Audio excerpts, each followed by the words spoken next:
Hello, this is a recording of a live session from Spark 2021. We hope you enjoy it.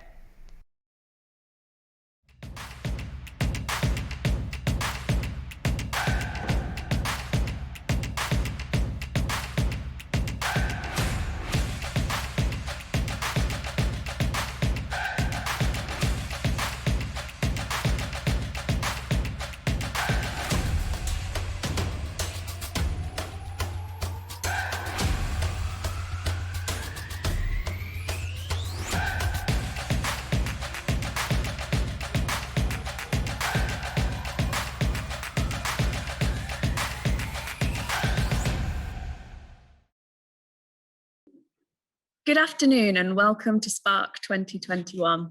Let's head into our fourth and final session of day 3, Attracting and Retaining Young Talent. I'm delighted to introduce Claire Mitchell, the local Cultural Education Development Manager at Arts Connect, who will be chairing this session. Over to you, Claire. So hello everyone, welcome to this afternoon's session, which as Bronwyn said, is attracting and retaining young talent. If that's not quite what you signed up for today, stay anyway, because I think we've got some great speakers for you to listen to. As Bronwyn mentioned, my name's Claire. I'm a local girl. I was born in South Leamington and I moved away to the big city, but have come back. So I suppose I'm an example of retaining cultural activity, but also even if I'm not young or talented, maybe.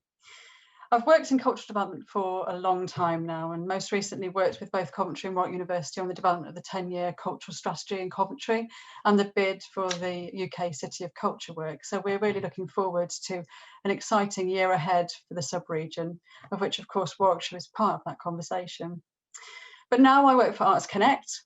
We are an organisation based in the Midlands and we hold the bridge contract that supports cultural organisations and educational organisations to work together to help build an equitable, accessible and high quality cultural offer for children and young people from birth right through to early careers. We've got some fantastic speakers for you today, and they are Emily Quash from Playbox Theatre, Noel Dunn from Creative Alliance, Martina Bussey from Creative Leamington and Claire Green from the University of Warwick. Some of our speakers will be talking about post-16, but actually we know that talent development and retention doesn't start at post-16, it happens long before that. At Arts Connect, we believe that engagement in culture in all its forms supports young people to build social and cultural capital that enables them to thrive. Culture builds communities and communities that we want to live in. And it also helps us to develop skills, not only for cultural jobs, but for much wider in the employment sector as well, into other areas of work. It's really clear that we need, across the spectrum, creative problem solvers and divergent thinkers. But of course, with Spark today, we will be talking particularly around cultural industries. In order to do that work, we have to start from day one. Those children at a very early age need to start feeling like culture is a position and a place that they can inhabit, is a job that they can take on, and their parents and families need to feel that this is something that they can build a life in that makes them feel happy, successful, and enjoy the future that they have. So on that note, I'd like to hand over to our first speaker, who is Emily Quash. She is the Artistic Director from Playbox Theatre.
Hello, I'm Emily and I'm the Artistic Director of Playbox Theatre.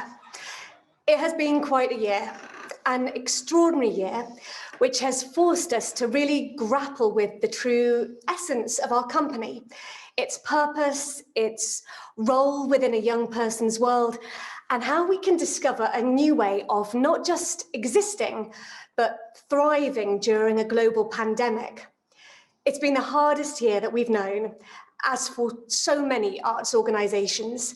But the highlights that we've just shared from Playbox's past 12 months make me feel proud of everything that has been achieved, and they give me cautious hope for an optimistic future. So I would love to kick off by telling you a little bit about Playbox, about its roots and why we feel it's unique. Playbox was created in 1986 by founding director Mary King. Of course, the landscape of the arts, especially for young people, was very, very different in the 80s, and the provision for quality creative experience for children and young people was really limited. Mary's vision was to create a company in which young people could thrive, where they could meet to explore their ideas, their opinions, where they could challenge their beliefs, they could build in confidence and self-esteem and develop new artistic skills, emerging into the world as articulate, free-thinking, bold, and wonderfully imaginative and well-rounded human beings. All of this would be achieved using the performing arts as a springboard. Unlike other provision of the time, Playbox wasn't going to be the youth wing of an adult organisation.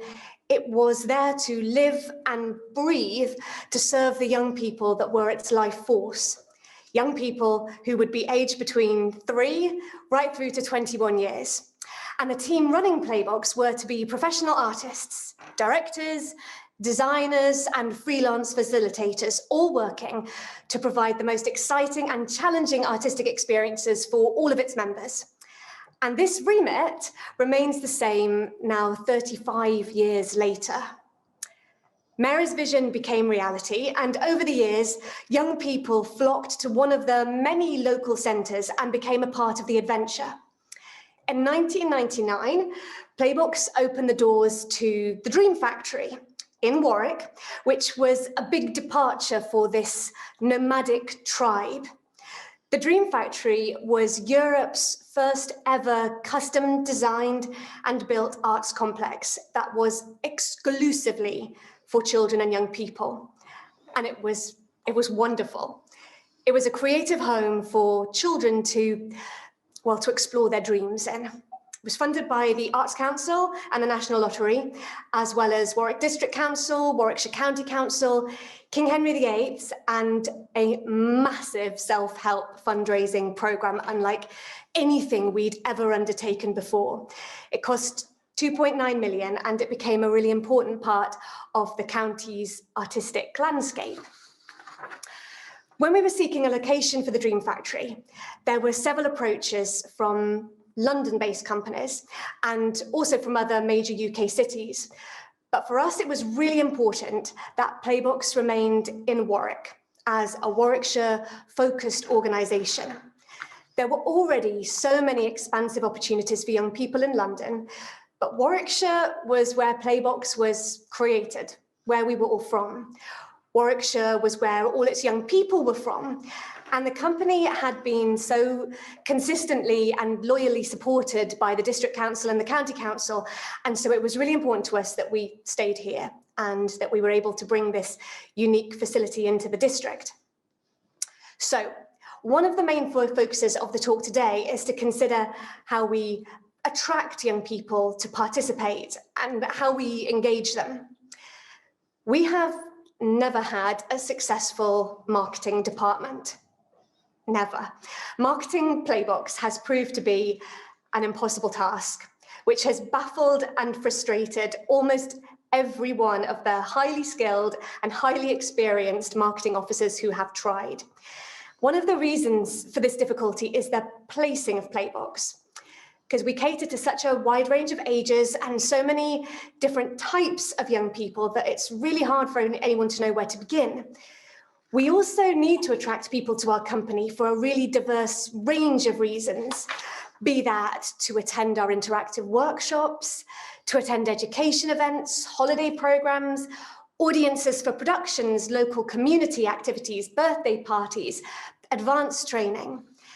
And so for the past 10 years, we haven't had one single person working in a marketing department, not at all.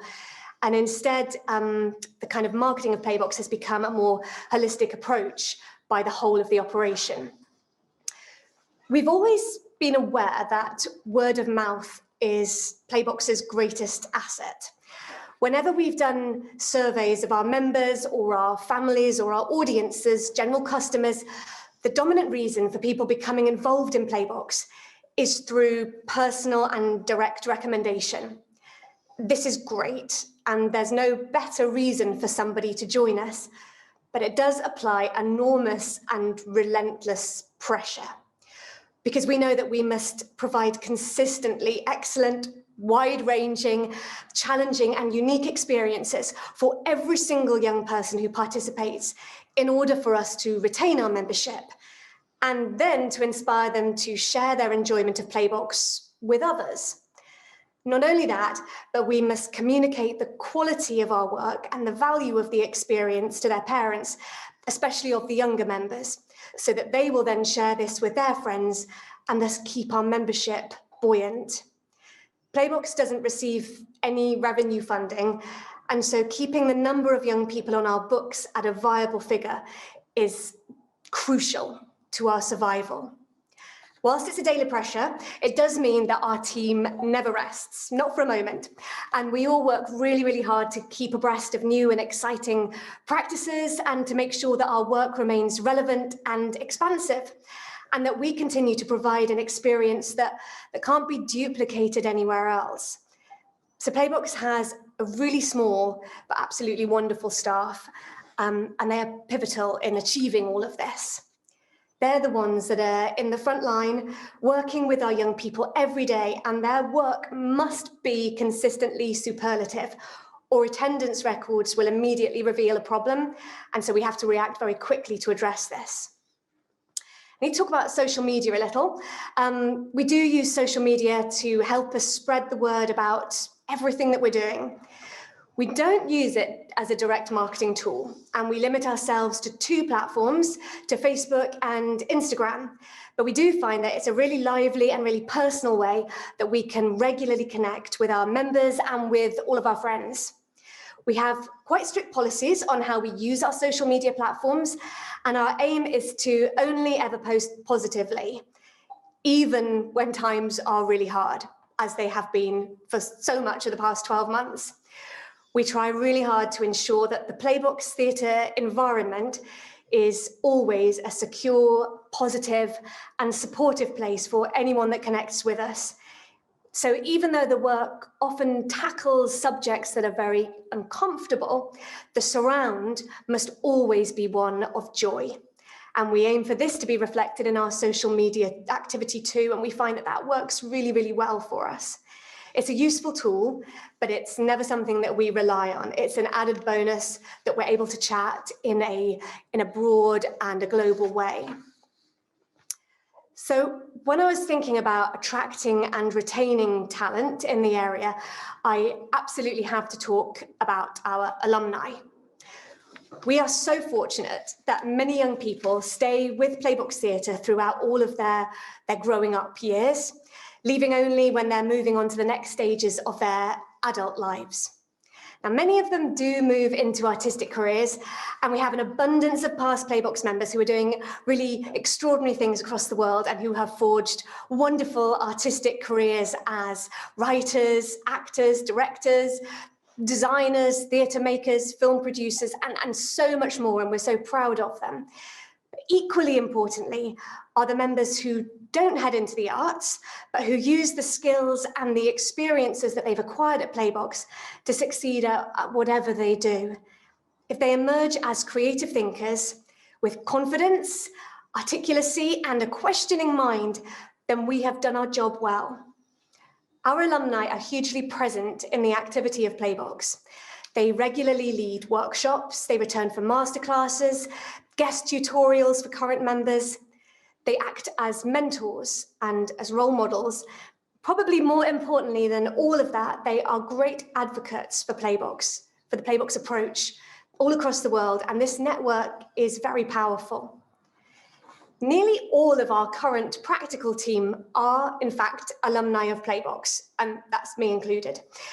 All graduating within different eras across the decade, but in a way, there are no more appropriate people to be back in Warwickshire, sharing Playbox's approach with the current generations of young people. Because we've been there ourselves, and we know what it feels like to be a part of this unique community and to thrive on it and to grow through it. And so all of us, we will work tirelessly to try and offer a similar experience to the children that are with us today. It's all very personal. So we're currently running all of our workshops, as so many people are, via Zoom. That's over 50 hours a week of live workshops with our young people, as well as a massive programme of pre-recorded sessions that we're providing for members who aren't able to attend live events for a range of reasons. It is really hard. Over the past year, we've dug deep to find as many innovative and imaginative, meaningful ways to keep connected to our members and their families, even though the true contact with us in Playbox's physical spaces has been massively limited.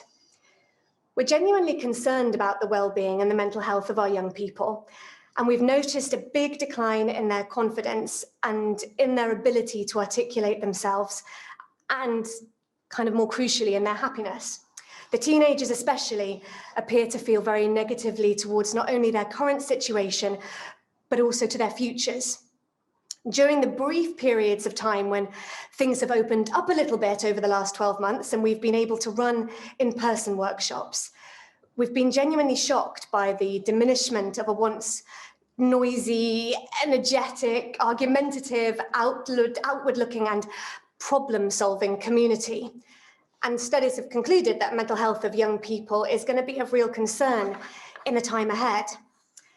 So as we remain in the last part, hopefully, of this lockdown, much of Playbox's time is being spent exploring new ways that we can achieve Playbox's mission, and for new strands of work that we can generate that will focus on supporting Warwickshire's young people however we can in the time ahead.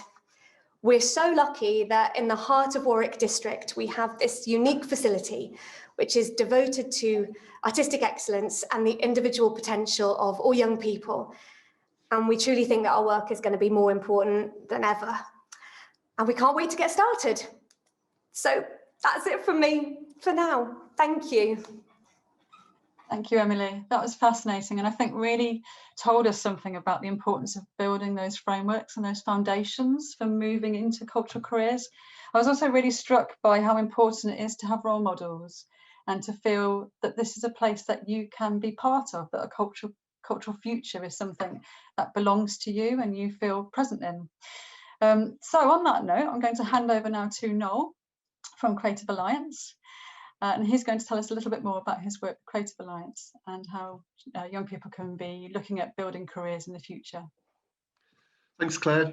At Creative Alliance, we are classed as an independent training provider. That means that we have a contract with the Education and Skills Funding Agency to deliver Ofsted inspected further education. Our purpose is to enable people to get into and then get on in creative, digital and marketing roles. That's our specialism, and we operate as a social enterprise. So what that in effect means is that we support the next generation of copywriters, designers, digital content producers, event and front of house assistants, lighting and sound engineers, digital marketeers, photography assistants, software and web developers, and many, many, many more roles. One of the biggest misconceptions about the creative industries is that People often associate the creative industries just with the creation of and performance of original content. Whereas I think Steve Ball, who was an associate director at Birmingham Rep, was fond of saying, for every one person on the stage, there were 8 other people off the stage. And a lot of those offstage, behind camera roles are often unknown to people who maybe haven't been brought up with family members in the creative industries, or who just haven't been exposed to the sheer variety of different types of jobs that people can do and earn sustainable careers of in the sector. And that's really what we're about, is about enabling talented young people from a variety of backgrounds, experiences and abilities to get their foot in the door to a sustainable career. And we do this through 3 main things. We do careers education. We've got a session tomorrow with about 20 young people who are currently applying for our apprenticeships that we are currently recruiting for. Their application, their portfolios, the show reels aren't quite up to scratch. So we're talking them through how they can present themselves more effectively on paper, online and in person. We do careers events with schools, colleges and with a variety of careers hubs attached to local authorities.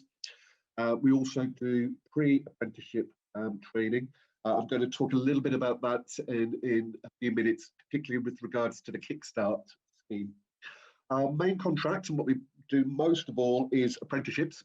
Apprenticeships, like I said, across a whole variety of roles and with a whole variety of different companies, which again I'll talk about in a little while. And then in addition to that, we use the training we've developed for our creative digital and marketing apprenticeships, and then we run digital media and other digital marketing courses. So we're classed as a work-based training provider. That means that, yes, we have a small academy in Zelig, in Digbeth, but we have apprentices all over the Midlands, and indeed apprentices down at the Barbican in London. We're just recruiting for some down in Devon.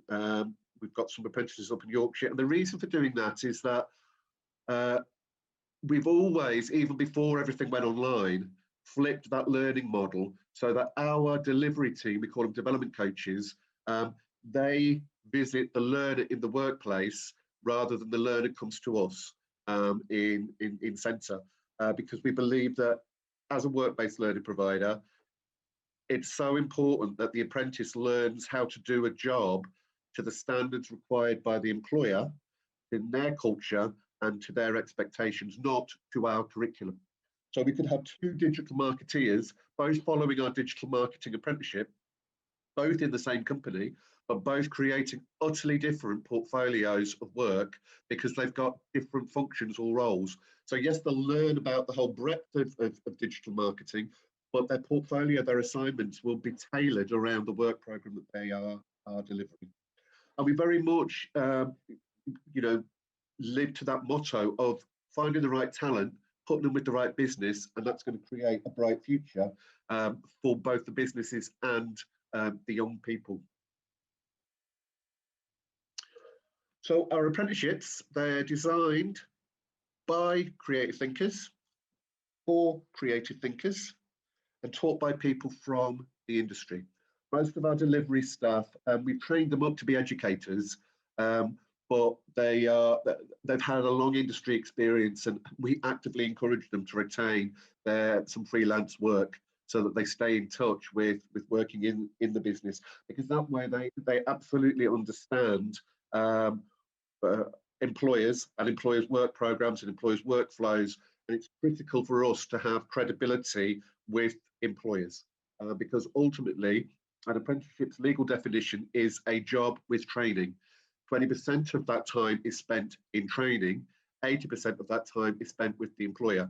So in order to create opportunities for talented young people to get into the industry via the apprenticeship route, they must have credibility with the employers. because if I don't have employers willing to create vacancies, I can't do anything with the talent that's applying for our positions.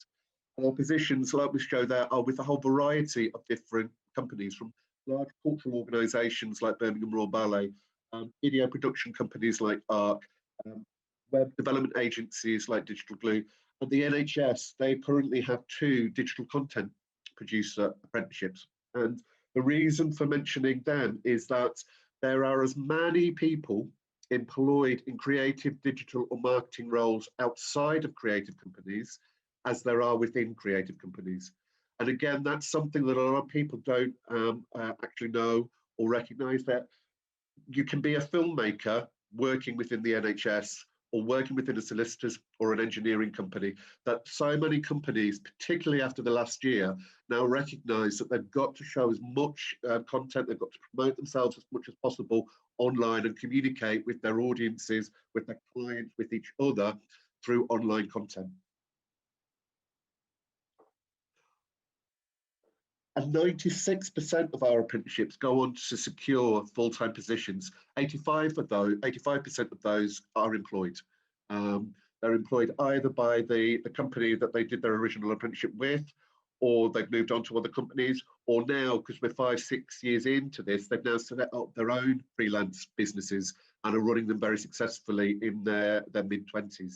10% tend to move on to university. They've decided that actually they do want to get that higher education experience. That's a key point I want to make, is that it isn't an either or choice. We have a number of apprentices who are graduates, but have decided they need to get into work, they need to go down the apprenticeship route. And likewise, we do have some who decide that actually after they've done their apprenticeship and developed a network, and that they still want to have the university experience. So this is really important, that it isn't either or choices that young people are presented with. And finally, if you do want to find out more, here are the contact details. Please do email me if you've got any questions at all, or get in touch via social media, and we'll happily answer any of your own questions. Thanks very much. Thank you, Noel. That was really useful, and a really lovely insight into the sort of formal sector and in terms of routes into employment education that you're delivering. A really interesting work. I'm sure people will be contacting you straight away to find out how they can get involved. I think particularly currently at this time, I know it's really difficult for cultural organisations. You're struggling to maintain your own staffing at the moment, but such an opportunity to bring on new talents and different ways of thinking about the world and connect with communities around us. What's really a pleasure now is to hand over to our next speaker, who will talk a little bit about the work that they are doing as a company, and also about how some of these slightly more informal and more creatively established routes into work and employment might take place in a very local way. So I'd love to hand over now to Martina Bussi from Creative Leamington. Thank you so much, Claire. Hi, everybody. So we are a creative production company working with and for a vibrant community of young creatives. We are a young and dynamic organization led by myself and my husband, Chris. We met performing with a local dance company called Motion House, and together now we produce and manage cultural events and projects, providing platforms for young creatives to showcase their work, and we write, curate, and create cultural programs connecting the creative community with the general public. So why we do it? We do it because we recognize that there is a lot of talented young creatives in Leamington, but we feel that there is a lack of visible platforms for them to showcase their work. And we don't want for young people to have to move to London, Manchester, Bristol, and so on to have an exciting life and career full of opportunities.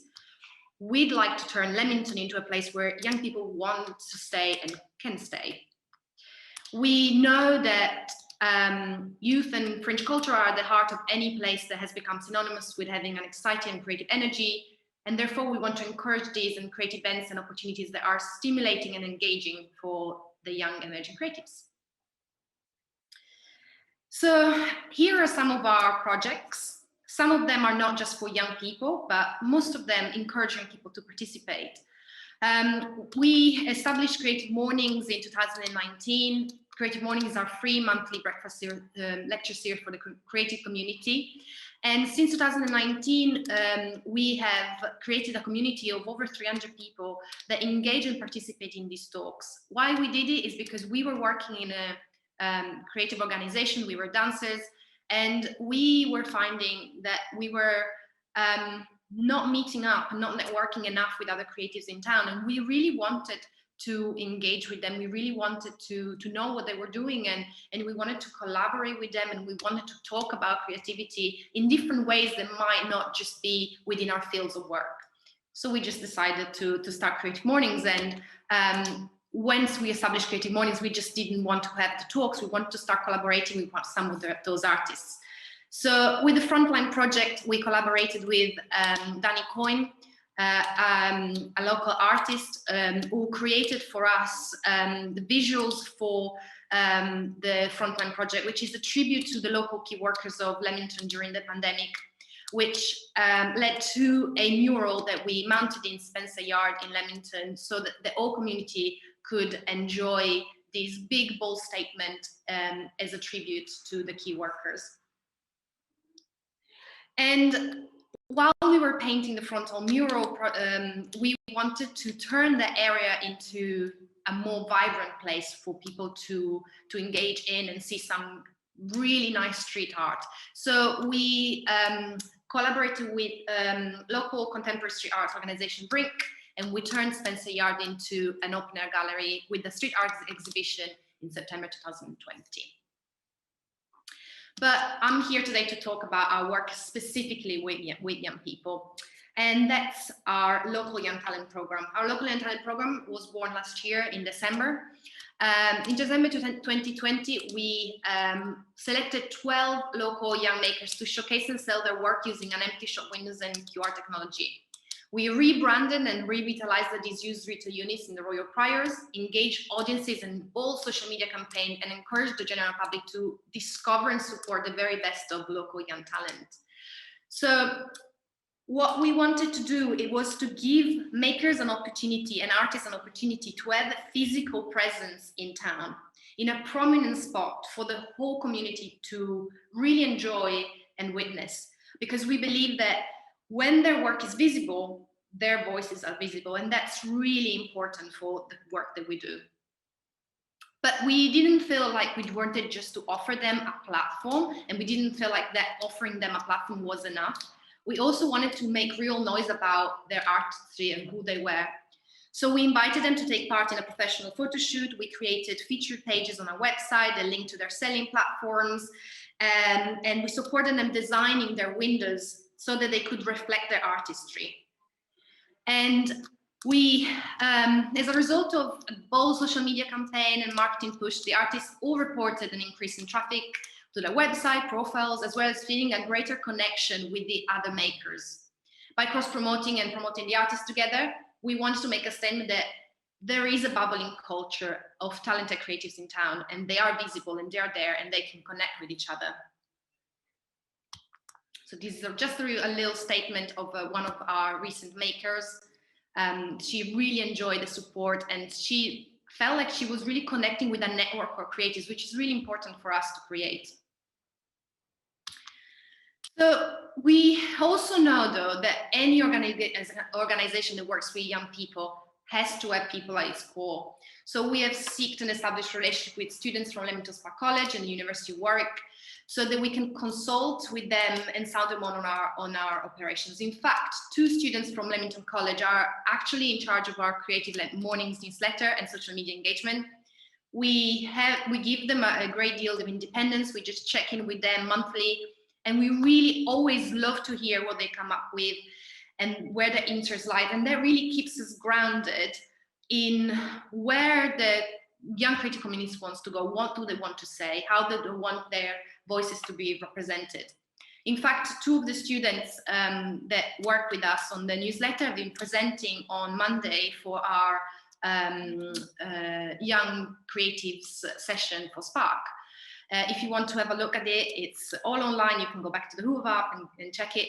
But again, we put them in charge and we let them shape the way they wanted to run that session. And that was really important for us to do so. So what's next for us? The talk that we just did for Spark was just one of the first new things that we're doing with the program, the Lit Lab series will be a series of forums and workshops and lecture and support for young creatives in the area. But firstly, we are very excited to announce that we will expand on the Lit Market model that we piloted in December, and we will actually turn it into a bigger indie festival with more creatives on board. And we're going to bring the small community, business community with the creatives together, using more shops and using, again, QR technology to connect the creatives to the general public. So here it is, Local Young Talent Festival will open later on in the spring.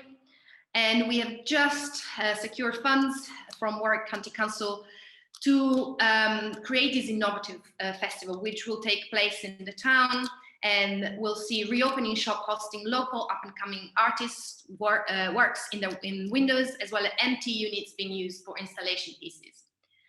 The festival will also use an interactive map that we are now creating with a also local digital agency, which we actually met being on the Creative Future Incubator, which we're part of, which I'm sure Claire will talk plenty after my chat. So Lit will use this interactive map of the town centre, linking the public to the arts and installation and offering the participants and offering the general public offers from the shops as well. Lit has longer term plans to include also other cultural offerings, COVID permitting, such as performance, music and film, and with the aim of bringing entertainment and excitement to the high street when lockdown restriction ease. So this is all from me. So this is a little bit of what we do with young people, trying to raise their profile and make their voices heard and their work seen. You can find more about it on our website, or you can chat with me later on in the chat. But for now, thank you very much. Thank you, Martina. That was a real lovely insight into the amount actually of talent there is within such a small geographical area actually of the West Midlands. So we really do need to make sure we're capitalising on that and making sure that lots of young people see that happening as well, so they feel I'm part of this, I belong in this movement that's happening in Warwick District. Another way through to this is also going to be presented to us today by Claire Green from the University of Warwick, and I'm going to hand directly over to you, Claire, because I think Martina gave you a lovely little bit of segue there, so I'll let you take it from here. Thank you so much. So yes, I'm Claire Green and I'm here as part of the University of Warwick. I am the Creative and Digital Communities Manager, and I run the Creative Futures Incubator here at 1 Mill Street, of which Martina and Chris with Creative Leamington and Blunt and Brave, who are working on the Young Talent Network, are a part of. Now, I wanted to share a little bit about me before I kind of go into this. So we moved to Leamington 2.5 years ago as a family because of the games cluster. And although I'm not qualified in terms of the young talent, but I certainly know about what it takes to attract people into the area because of the creative cluster that we've got here. Prior to that, I was working in Cambridge, setting up a creative industries network and also running a large games industry festival for students. So I know a lot about how to kind of connect students and the industry and make sure that they are really excited about working here. So I'm delighted to kind of talk to you today about some of the work that I'm working on and some of the things that I'm extremely passionate about in terms of getting young people connected with the creative cluster here. So creative businesses here are booming. I'm sure if you've watched any of the Spark sessions, you will know this already. So Coventry and Warwickshire has seen the fastest productivity growth since 2009 recession, growing at twice the national average. And the area known as Silicon Spa is the largest games cluster. So we represent 10% of the games industry within the UK, and we employ 2,500 staff and are recognised globally. Now, local studios, particularly in Leamington, are hiring at a rate that we've never seen before. So major players such as Codemasters, Ubisoft, Pixel Toys, Sega Hardlight and Playground Games are really taking on young and more senior people into their organisations.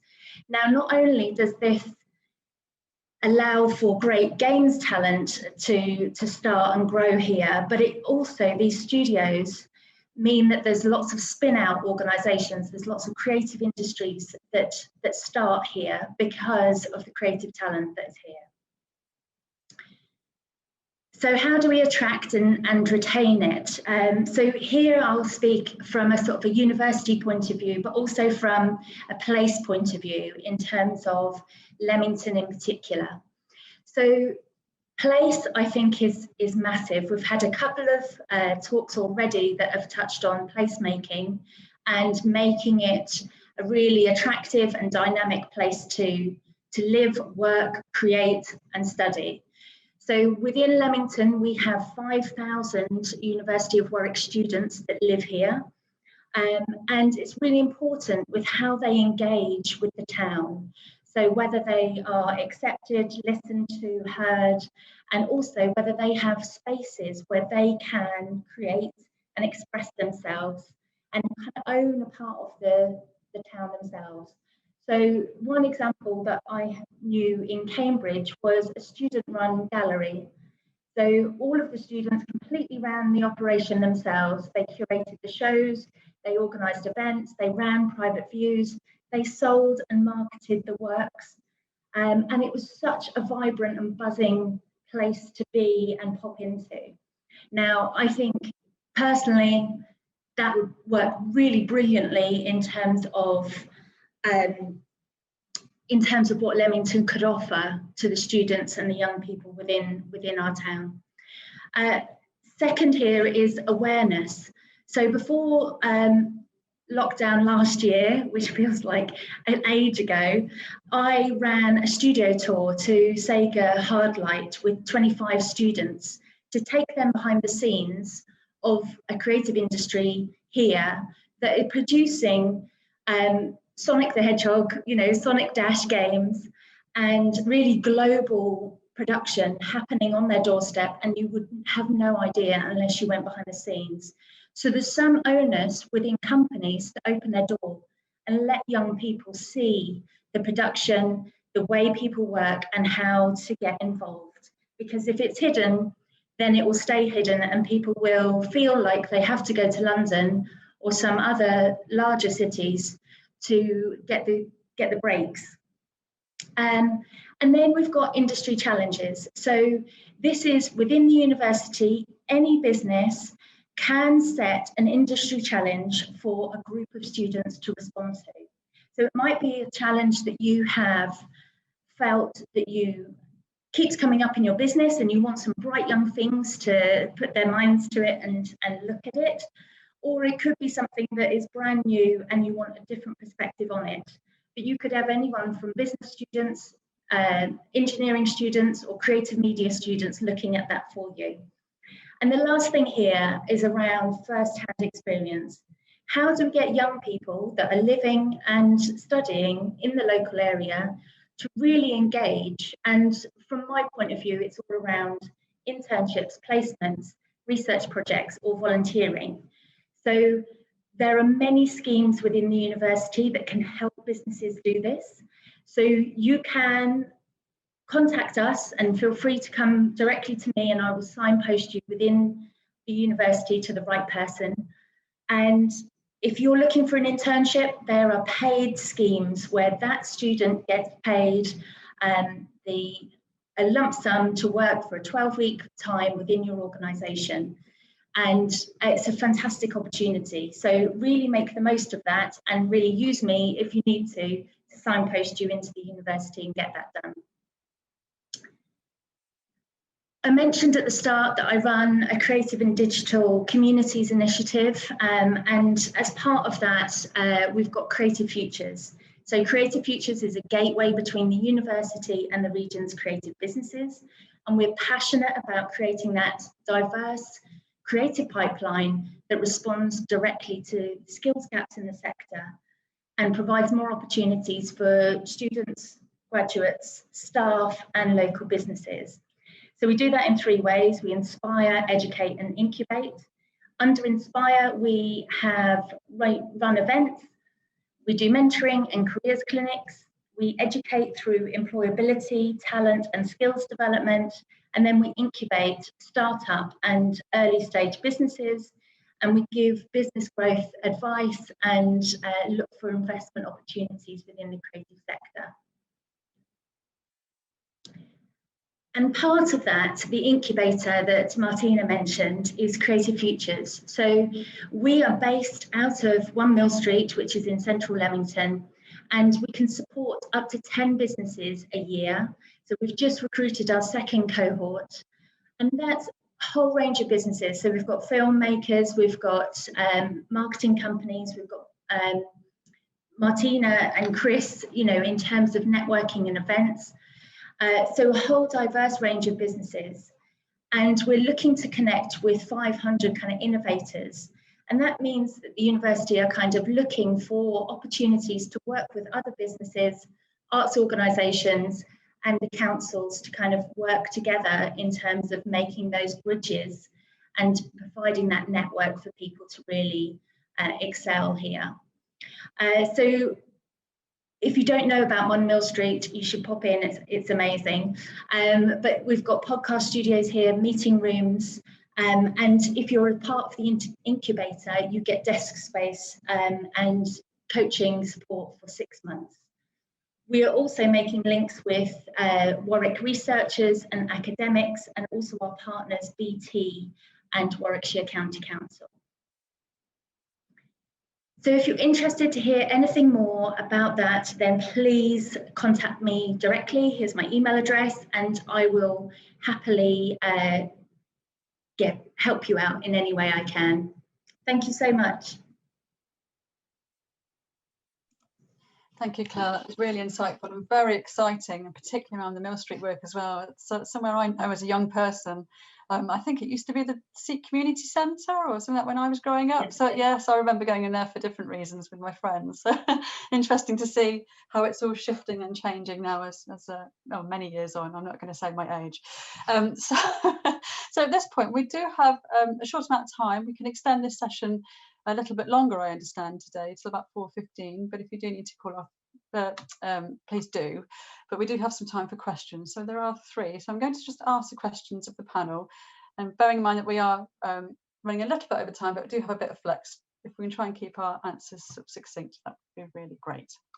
So the first question to you all is, it's gone up the chat a bit further. I'll just find it now. So how can university schools and colleges forge better links with local artists, organisations, to inspire youngsters with creative ambitions in engaging and contributing to the arts scene?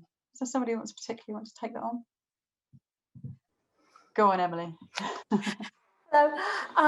Well, we would love to hear from schools who would like to partner with Playbox. We have a really thriving education department, been less thriving over the last 12 months, but it's still there and ready for business. So we are always open to working with schools, colleges and universities to sort of tailor-make artistic experiences to both kind of complement their teaching, but also to help to support individuals within that education setting to kind of further their own kind of artistic potential.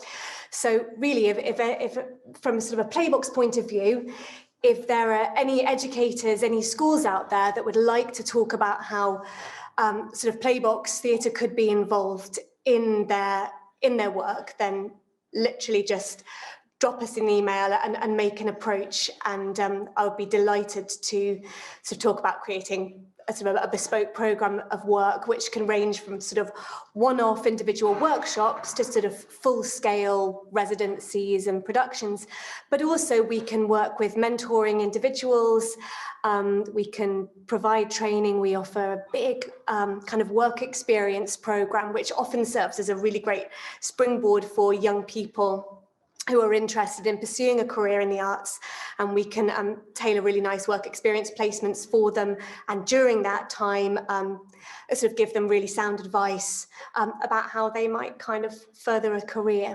So we're always very, very happy to hear from teachers and hear from the education sector, and to create responses that way, if that helps.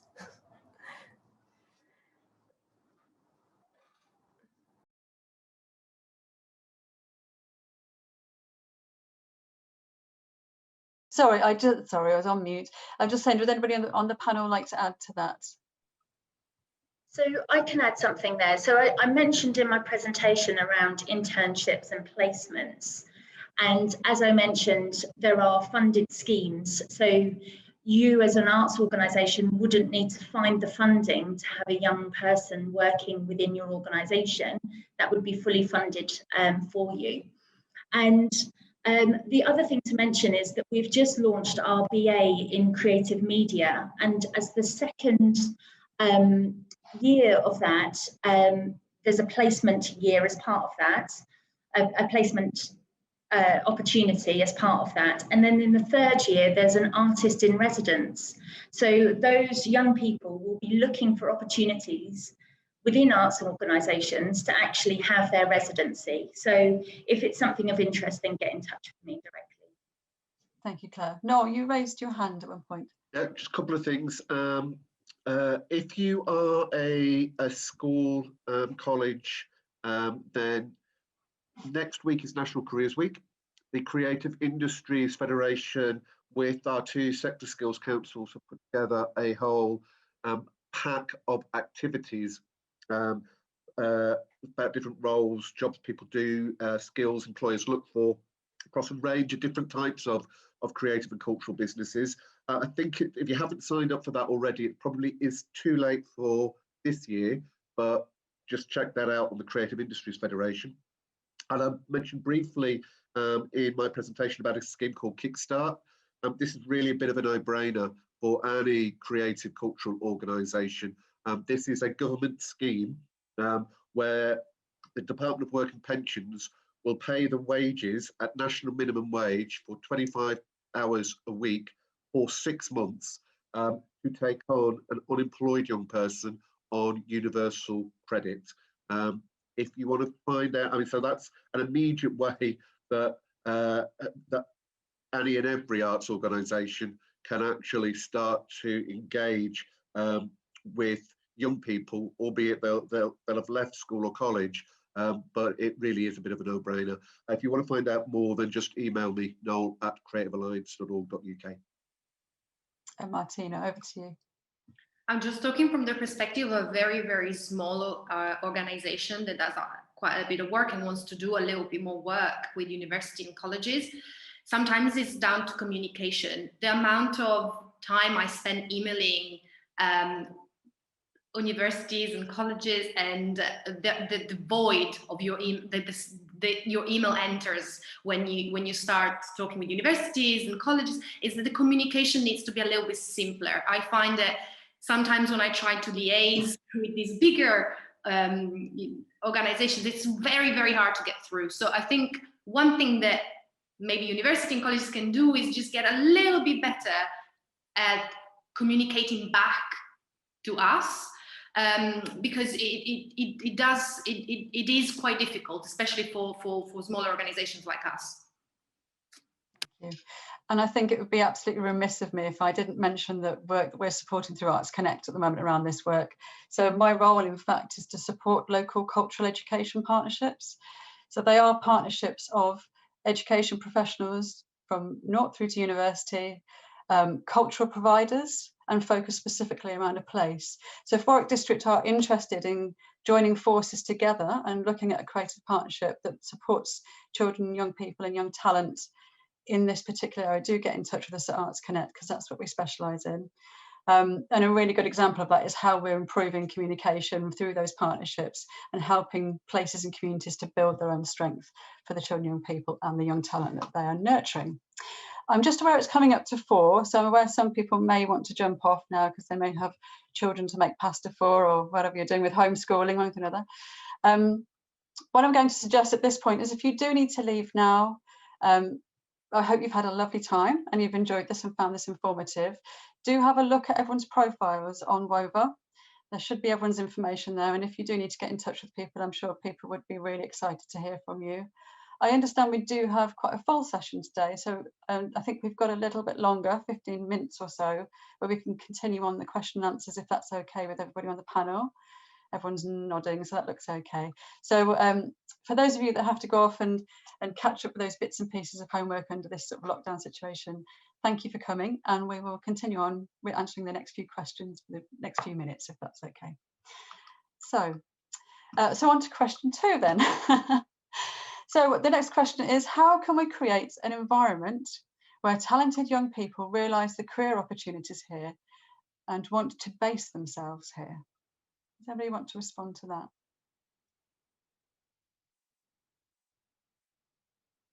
Go on, then Noel, please, Adam. Okay, I'll make a start on it. It's an odd question, and the reason why it's an odd question is you have to start with the jobs. If there aren't any jobs, then there aren't opportunities for young people to realise career opportunities here. So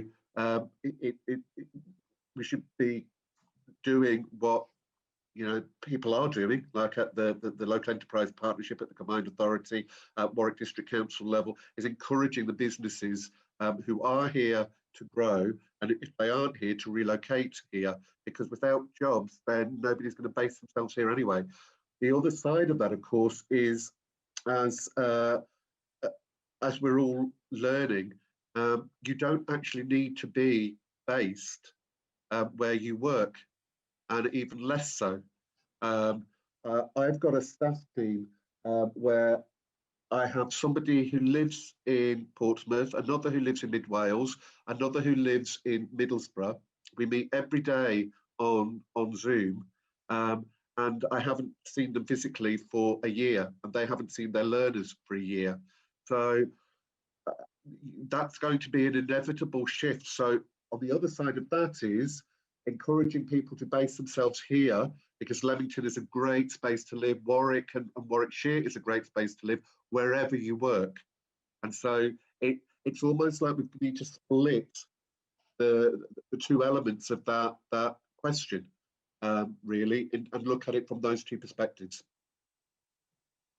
Have we got anything to add around that, around sort of getting the news out there as well? Because I think there's also an intention in that question around how do we, in fact, there is another question that sort of merging two together. How do we get the message out when jobs are created, when things exist?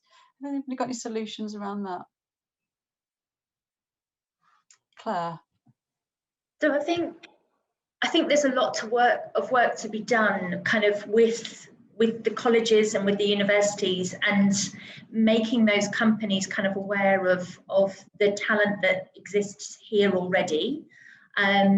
But there's also work, because certainly within some of the creative industries, they're quite young industries.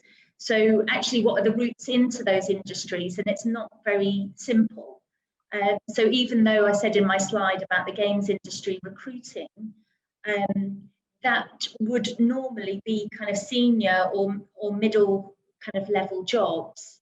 So we need to work with more apprenticeships and entry level to kind of keep those young people here. So it's the routes of advertising jobs might need to improve, but actually if you don't have the kind of opportunities for young people and graduates, there needs to be an entry into the sector, or at least efforts to make those connections and to do it from an organisation point of view. Thank you. Martina, I could see you had your hand up, but I suppose it's maybe you've got some perspectives, particularly from the young people that you're working with, or the young talent that you're working with. Yeah, I would say yes, of course, creating jobs is really important, and but not all of the creatives and young creatives are gonna go into jobs, into organizations. It's also about creating space for them to create, so that they can sell their works. For instance, creating space for them to have workshop space that is affordable, creating space for them to exhibit their work so that they can be seen and noticed and they can sell their work. Because not all of these creatives will go straight into big organizations, or maybe they don't want to go into organizations. Maybe they want to create their own work. So it is true, we need to create jobs, but also we need to create platforms and spaces. For instance, with the redevelopment of the Creative Quarter, there is so much talk about creating office space and for organizations, but there's also an opportunity there to talk about creating workshop space, studio space, exhibition space for makers to work in different fields. Thank you. Emily. Hey, yep, just building on from what Martina said, and this is sort of purely from a Playbox point of view, we absolutely love bringing people back into the area, and we will actively, once we've kind of sent them out into the big wide world, we will actively encourage our alumni to come back to the area and to bring their creativity and their new skills with them. So quite frequently, we have been known to kind of build a new creative position around a young person that is relocating back into Warwickshire. There are many examples working with us at the moment. And Playbox does like to mould itself around individuals rather than trying to fit somebody into like a particular shaped role. So if any of our kind of young people want to return to the area, there is always that discussion there about what they might be able to bring it into Playbox Theatre, to its current membership, but also into the wider Warwick district. But then also, similarly to Martina, we want to be able to encourage our graduates to have a space where they can develop their own ideas, where they can develop their own work that is then going to go out more broadly. So once somebody leaves us as a company, that doesn't mean that their sort of experience or their connection with us is closed. So frequently we will provide kind of workshop space, R&D space, performance space, desk space for young people that want to come back and sort of develop their creative potential further. Stage scratch nights here before they kind of take it out. So I think what I'm trying to say is that we will actively encourage people to come back into the area, and we will work with them to find a way of kind of retaining their artistry once they're here. And like Noel said, you don't have to live where you work, and London is not very far away and very easy to get to. And when Warwickshire is a wonderful place to be based within striking distance of almost everywhere. So I think it's a perfect place for young creatives to be. Thank you. That's almost a perfect segue into the next question I was going to ask, really, was just around that. How can we make it attractive so that talent is attracted to live here? So we've already talked about there being a job element to that, a work element here, but as you've just mentioned, you can work in London and Birmingham, and we're very central, aren't we? So we can go all over the country. So what do you think, or do you have any perspectives from the people that you work with, the things that they say they'd like to see happen in the sort of wider environment of Warwick District? I suppose the other offers that make life worth living and feel like a vibrant cultural community to be living amongst. Do you want to add anything to that? Do I take that one? This is one for the town planners, I think. There's a conversation on what do we need. It is ever evolving. It's difficult because you can do consultations, and then in 1 year those needs will change, and our landscape has changed so much with COVID, because before, those young people could live and go in other places, and now they can't. So we need to make this place better for them now, because it's difficult for them to move away even if they want to. And I think a lot of what I hear when I talk with young people and young creatives, it's that they want more connection. They want to have opportunities to bounce off ideas of each other. They want to meet up. on the back of the lit market, some of the makers have gone on to do collaborations. They have their own group, they talk together, they feel part of a bigger community, they feel part of a community that can, it's got an identity and a place within Leamington. I think this is really important to, I go back to the space. We need to create space for those bubbling cultures, those subcultures, that fringe culture to be able to exist. If we don't enable that, if we just do things that are financially viable all the time and they make sense all the time, it is difficult to support that the rising and of that kind of culture. I don't know. It is difficult, but that's my opinion, I guess. Anybody else want to add to that? Claire?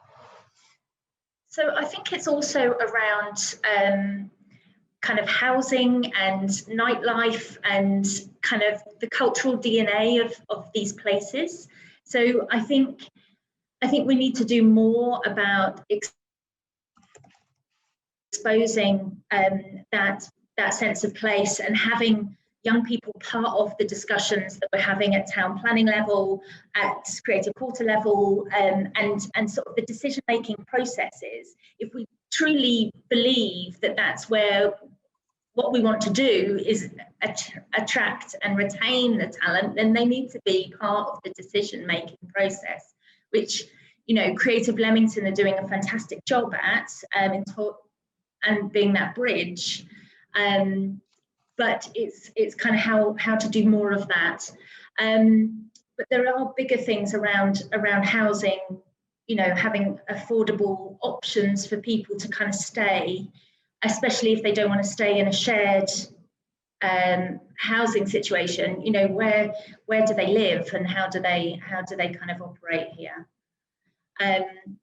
So yeah, there's lots to consider. Like it's quite a big thing to kind of to chunk down into this kind of session. But yeah, absolutely, yes. But I think a really important point, because housing is so expensive here, isn't it? I think part of my personal experience was I had to move out. I wanted to move out to a bigger city, but only when I made money in a bigger city could I afford to come back once I'd had children and things like that. It's interesting.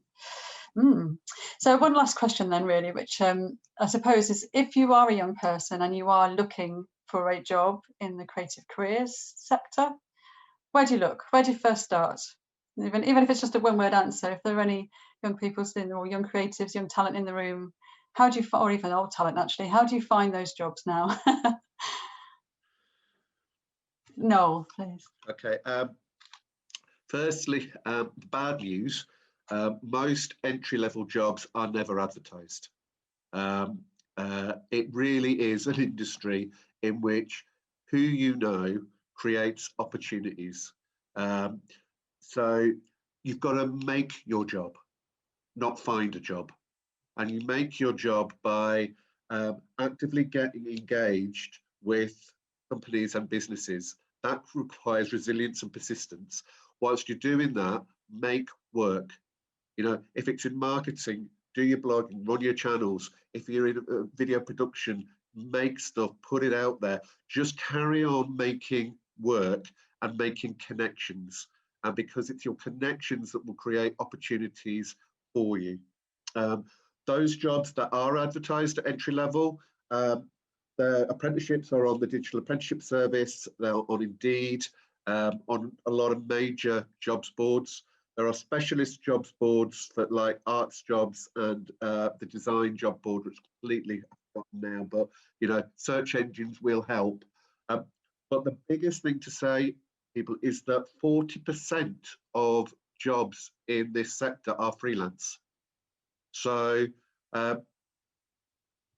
one of the best things you can do is to start developing some enterprise or some, you know, entrepreneurial endeavor where you are selling your skills, even if you're not getting paid for them, by just doing stuff for friends and family, doing stuff for faith and community groups, so that you start to create a portfolio where you're in effect responding to a brief, albeit it might just be, you know, the brief, you know, come and take, you know, come and document the 25th wedding anniversary.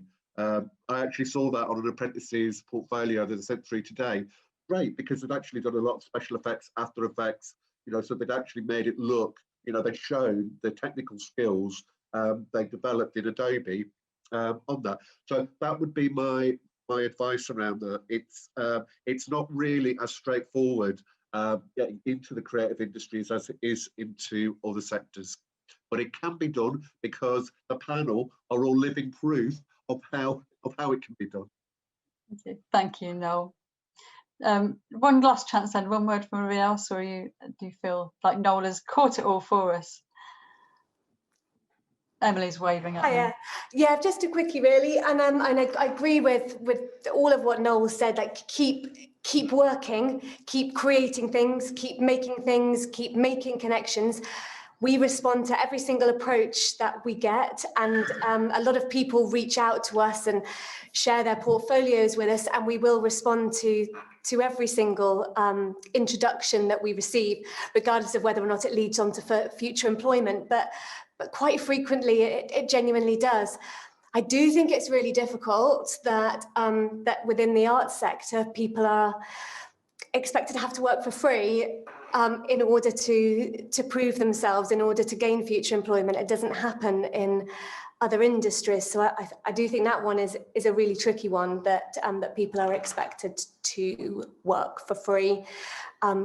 Should that be the case, I won't answer that now, but certainly keep working, keep being creative, keep making connections. But if anybody's interested in kind of future work with Playbox, we post everything on our social media, but also we respond to every single individual approach. Brilliant. Thank you very much. So we're just coming towards the end of the session now. So I'm going to draw us all together for a close. I hope that you have all found this a really interesting and insightful conversation this afternoon. I certainly have. It's been lovely to meet so many of the speakers. And I look forward to meeting the audience in real life at some point, hopefully. That would be really nice. Maybe on the street or at Mill Street, actually. I think it's really shown that this area is complex and has lots of challenges that we face, everything from the education system and the way things are structured to some of the inequality structures that we all face by being expected as creatives to work for free and so on and so forth. Let's not start that conversation now, because that's another session. Maybe that's next year's Spark, we'll fix that one.